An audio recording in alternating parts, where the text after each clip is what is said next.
What surprised you today about Kim Jong-un?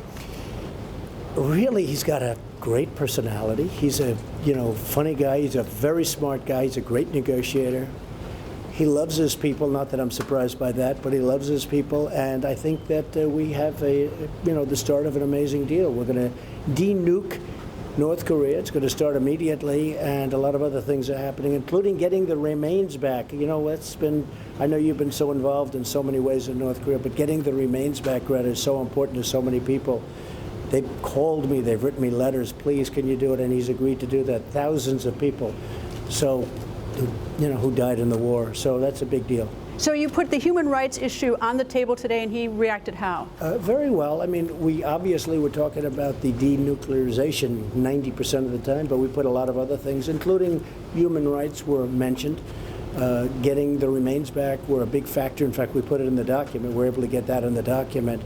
We got a lot of good things in that document. That was far beyond what anyone thought was going to happen. Give me some sort of behind the scenes. Did you issue an ultimatum to him? Did he issue an ultimatum to you? What was the reaction, the back and forth? Not an ultimatum. We've been dealing for 3 months, really, and we've been dealing through our various representatives, including Secretary of State Mike Pompeo, who's done a really fantastic job. So we've been dealing for a pretty good period of time. And when we met today, we got along right from the beginning. For me, this is hour number 25. I haven't been sleeping for 25 hours. It's been a big, long negotiation, and I'm very proud of it. It starts a process, that could have ended up in a war, that could have ended up with many millions of people. You know North Korea very well. Seoul has 28 million people. That could have ended up with millions of people dead, and we're going to end up with a deal. What brought him to the table this time? Because there's been a lot of saber rattling back and forth over decades with the DPRK in the U.S. Well, actually, I don't think there's been too much saber rattling prior to me. I don't think they basically had a silencio attitude, silence. They didn't want to talk about it, and you can't do that.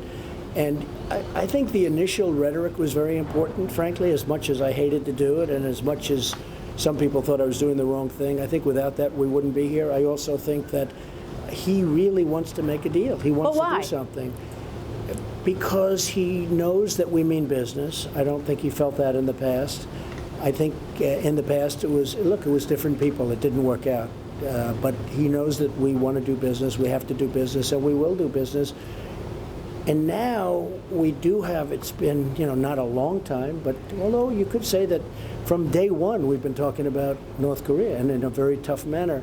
But I think we signed a document today which was far greater and more comprehensive than people thought.